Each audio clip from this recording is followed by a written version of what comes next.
శ్రీమాత్రే నమ. జై గురు దత్తాత్రేయ నమ.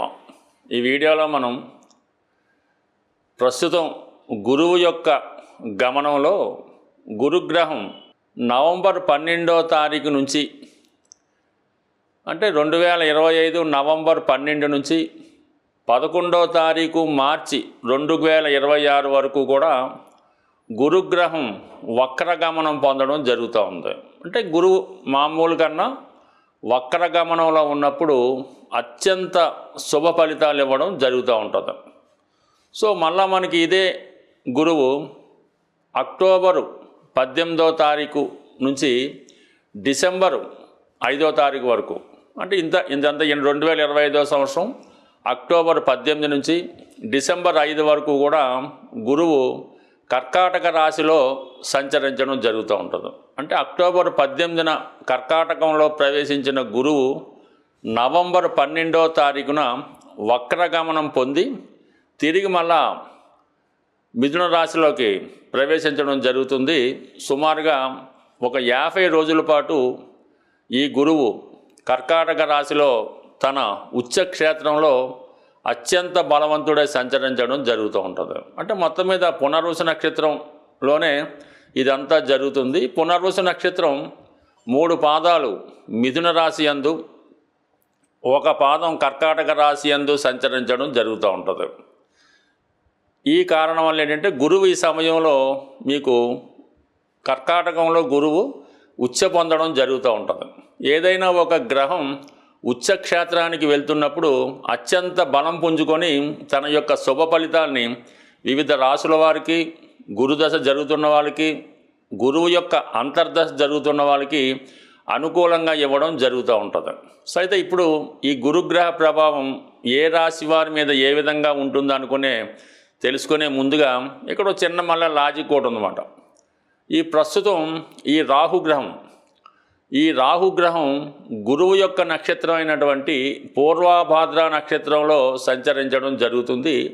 ఇంచుమించుగా ప్రస్తుతం పూర్వభాద్ర నక్షత్రం మీద ఉంటూ నవంబర్ 23వ తారీఖు వరకు అంటే నవంబర్ 23, 2025 సంవత్సరం వరకు ఈ గురువు యొక్క మరొక నక్షత్రం పూర్వభాద్ర నక్షత్రం మీద సంచరించడం వల్ల ఆటోమేటిక్గా గురువు ఈ రాహు యొక్క ప్రభావానికి లోనవడం జరుగుతూ ఉంటుంది. సో రెండు కూడా ఈ విధంగా ఒక కోణ దృష్టి ఈ గురువు మరియు రాహు వల్ల ఏర్పడడం వల్ల గురువు రాహు యొక్క ప్రభావానికి లోనవడం వల్ల కొన్ని ఫలితాలు జాతకుడికి అనుకూలంగా ఇవ్వడం జరగదు. అయితే 1-2 సార్లు ప్రయత్నం చేయడం వల్ల జరుగుతూ ఉంటుంది. కొన్ని కార్యక్రమాల్లో అంటే రాహుకి అనుకూలంగా ఉన్నటువంటి కార్యక్రమాల్లో గురువు మనకి అనుకూల ఫలితాలు ఇవ్వడం జరుగుతూ ఉంటుంది. ఏదైనా గురువు ఒక భావంలో ఉన్న ఒక స్థానంలో ఉన్న ఆ భావాన్ని ఎక్స్పాండ్ చేయడం జరుగుతూ ఉంటుంది. ఆ భావాన్ని బాగా పెంచుతూ ఉంటాడు అనమాట. అంటే ధనస్థానంలో ఉంటే బాగా ధనవంతుని చేస్తాడు, సంతాన స్థానంలో ఉంటే ఎక్కువ సంతానాన్ని ఇస్తూ ఉంటాడు. సేమ్ రాహు కూడా అదే పద్ధతి. రాహు కూడా ఏ భావంలో ఉన్నా ఆ భావాన్ని తన యొక్క పద్ధతిలో అంటే తనదైన మార్పు సృష్టించే విధంగా పెంచుతూ ఉంటాడు. ఏదైనా ఒక అనెతికల్ ఉందనుకోండి, ఏదైనా ఒక అనెతికల్ అంటే మామూలుగా ఏదంటే ఒక చెడు అలవాట్లు ఉంటే దాన్ని బాగా పెంచుతూ ఉంటాడు. ఒక వ్యభిచారం అవ్వచ్చు, ఒక స్మగ్లింగ్ అవ్వచ్చు, ఇవన్నీ కూడా రాహు యొక్క లక్షణాలు. రాహు ఏదైనా ఒక విషయాన్ని విపరీతంగా పెంచి మళ్ళీ సడన్గా దానివల్ల డౌన్ఫాల్ ఇస్తూ ఉంటాడు. సో ఇప్పుడు ఈ రాహు నవంబర్ 23 వరకు మనకి ఈ పూర్వభాద్ర నక్షత్రంలో సంచరించడం వల్ల గురువు అప్పటి వరకు కొన్ని మిశ్రమ ఫలితాలు ఇస్తూ అందువల్ల ఏంటంటే ఏ రాశి వారికి ఏ విధమైనటువంటి ఫలితం రావడం జరుగుతుంటుందని తెలుసుకునే ప్రయత్నంలో గురువు యొక్క కారకత్వాలు అంటే గురువు శుభగ్రహం, అటు ధనకారకుడు అంటే 2వ స్థానానికి కుటుంబానికి, పంచమ స్థానం సంతానానికి, జాతకుల్లో ఉన్నటువంటి తెలివితేటలకి, ఉన్నత విద్యకి, పూర్వపుణ్యానికి కారణమవుతుంటాడు. 11వ భావానికి అంటే ధన లాభానికి కారణమవుతుంటాడు. సో ఈ విధంగా గురువు తన కారకత్వాల ద్వారా తన ఉన్న స్థానాల ద్వారా జాతకుడికి శుభ ఫలితాలు ఇచ్చే ప్రయత్నం జరుగుతూ ఉంటుంది. సో ఏదైనా ఒకే నక్షత్రంలో అంటే గురువు యొక్క నక్షత్రం అయినటువంటి పునర్వసులో ఈ 310 రోజులు అతి రేరుగా సంచరించడం జరుగుతూ ఉంటుంది. అంటే ఏదన్నా పునర్వసు నక్షత్రం అంటే చాలా బలమైన నక్షత్రం అన్నమాట. అంటే ఏదైనా ఒక ప్రాంతం కానీ ఒక వ్యక్తి కానీ ఒక వంశం కానీ ఏదైనా దారి తప్పుతున్నప్పుడు అక్రమ మార్గాల్లో వెళ్తున్నప్పుడు తన యొక్క ఉనికిని కోల్పోతున్నప్పుడు ఈ పునర్వసు నక్షత్రంలో ఆ కుటుంబంలోనూ ఆ ప్రాంతంలోనూ ఎవరో ఒకరు జన్మించి దాన్ని అంతా కూడా మళ్ళా తిరిగి కొత్తగా సామ్రాజ్యాన్ని స్థాపించడం, సస్యశ్యామలం చేయడం, అంతరించిపోతున్నటువంటి ఆ వంశ గౌరవాన్ని తిరిగి నిలబెట్టడానికి ఈ పునర్వసు నక్షత్రం కారణమవుతుంటుంది. అంటే పునర్వసు నక్షత్రం అన్నది ఏంటంటే తిరిగి సాధించడం అన్నమాట. అంటే పోగొట్టుకున్నటువంటి ప్రతిభని సాధించుకోవడం జరుగుతూ ఉంటుంది. ఇప్పుడు ఎవరికైతే ఈ గురుగ్రహం అనుకూలంగా ఉంటుందో వాళ్ళు గతంలో ఏవైతే పోగొట్టుకున్నారో, దేనికోసం అయితే ప్రయత్నం చేస్తున్నారో అవన్నీ కూడా ఈ గురువు మనకి ఈ పునర్వసు నక్షత్రం మీద సంచరిస్తున్నటువంటి టైంలో ఎవరికి ఏ విధంగా లాభం పొందుతున్నది కొద్దిగా రాశుల వారిగా తెలుసుకునే ప్రయత్నం చేద్దాం. సో ఏదైనా ఈ డేట్లు ఇవన్నీ కూడా 1-2 సార్లు మీరు విని జాగ్రత్తగా గమనిస్తే అటు జ్యోతిష విద్యార్థులకి, జ్యోతిషంలో కొత్తగా ప్రవేశిస్తున్న వారికి, అలాగే మంచి ప్రయత్నాలు చేద్దామని ఎదురు చూస్తున్న వాళ్ళకి కూడా ఈ యొక్క వీడియో మీకు బాగా ఉపయోగపడుతుందని ఆశిస్తూ కొద్దిగా డీటెయిల్గా, కొద్ది పెద్ద వీడియో అయినా డీటెయిల్గా చెప్పడం జరిగింది. బట్ ఏదైనా శాస్త్రం మీద అభిమానం ఉన్న వాళ్ళకి, కొద్దిగా మైండ్ పెట్టి వింటున్న వాళ్ళకి ఇది ఖచ్చితంగా ఉపయోగపడుతుంది. ఈ వీడియోలో మనం వృషభ రాశి వారికి 310 రోజుల పాటు గురువు అందించే శుభ ఫలితాలు ఏ విధంగా ఉంటాయి అని మనం పరిశీలించినప్పుడు, ప్రస్తుతం ఈ 310 రోజులు కూడా గురువు పునర్వసు నక్షత్రంలో సంచరించడం జరుగుతుంది.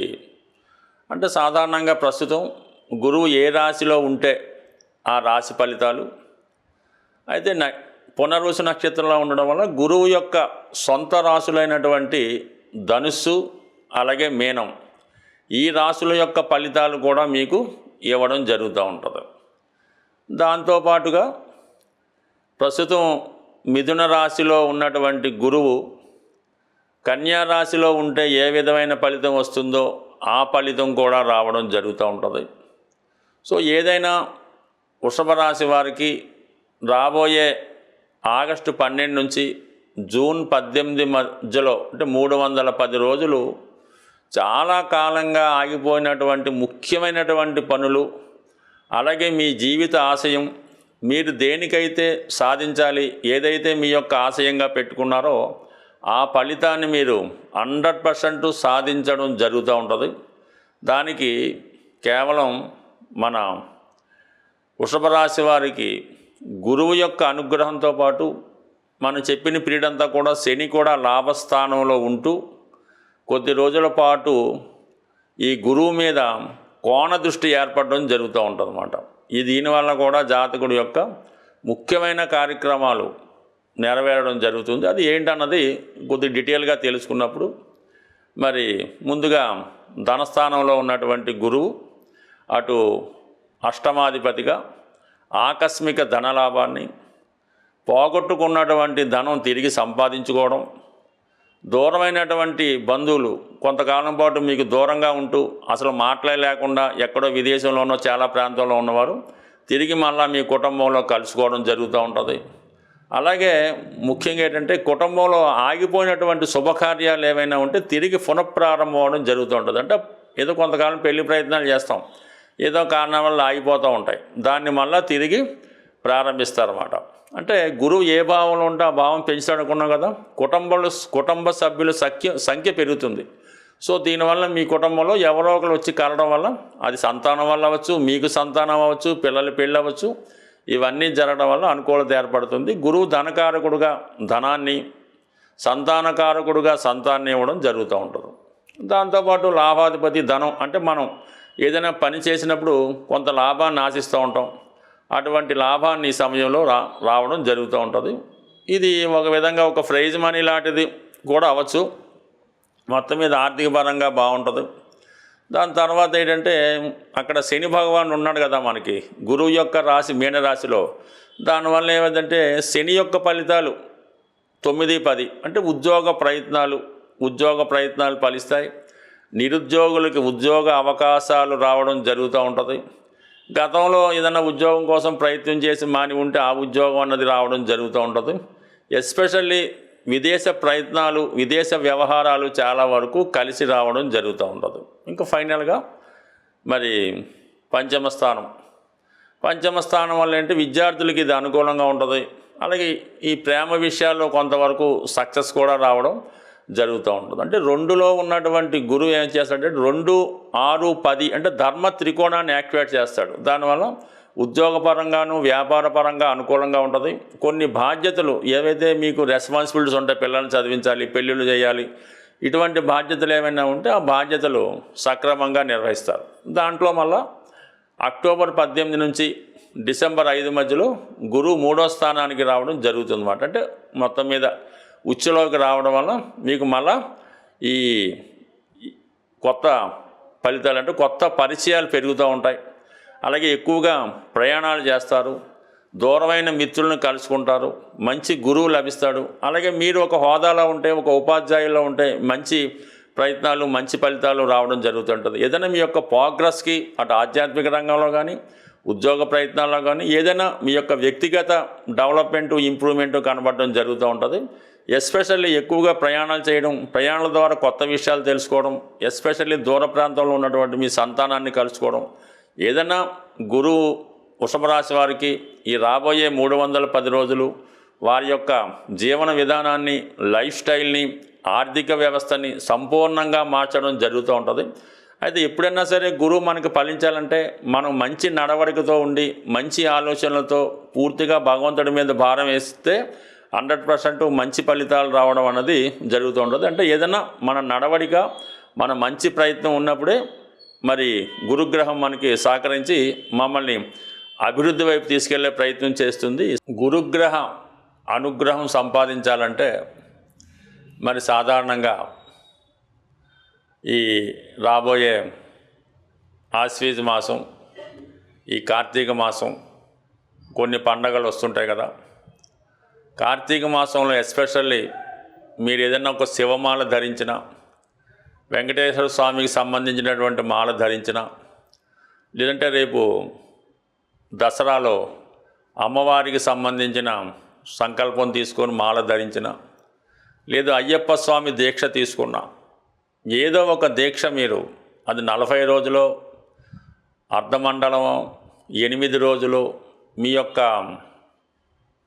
సంకల్పాన్ని బట్టి, భగవంతుడు మీకు ఇచ్చిన అవకాశాన్ని బట్టి ఇటువంటి దీక్ష మీరు చేయడం వల్ల మీకు గురువు యొక్క అనుగ్రహం తొందరగా లభించే అవకాశం ఉంది. సాధారణంగా గురువు అటు మీ యొక్క కుల గురువును కానీ, ప్రస్తుతం మనకు ఉన్నటువంటి దత్తాత్రేయుడు, రాఘవేంద్ర స్వామి, సాయిబాబా వారు, అంటే ఎవరి నమ్మకం వాళ్ళది, ఆ గురువుని సేవించడం, లేదు తల్లిదండ్రులను సేవించడం, విద్య నేర్పిన గురువుని సేవించడం, దానివల్ల మీకు గురువు యొక్క అనుగ్రహం లభిస్తుంది. చాలా సింపుల్గా ఒక మంచి పసుపు కొమ్ము తీసుకొని, అది మీరు వ్యాపారస్తులైతే మీరు క్యాష్ బాక్స్లో పెట్టుకోండి, అలాగే ఒక పసుపు కొమ్ము మీ పాకెట్లో పెట్టుకోండి, లేదంటే అది దండకి కట్టుకోవడం వల్ల కూడా, అంటే పసుపు కొమ్ము మీ దగ్గర ఉండడం వల్ల గురుగ్రహ అనుగ్రహం లభిస్తుంది. అదే గురువారం రోజు దైవాన్ని పూజించడం, అంటే గురువారానికి గురువు అధిపతి అవుతుంటాడు.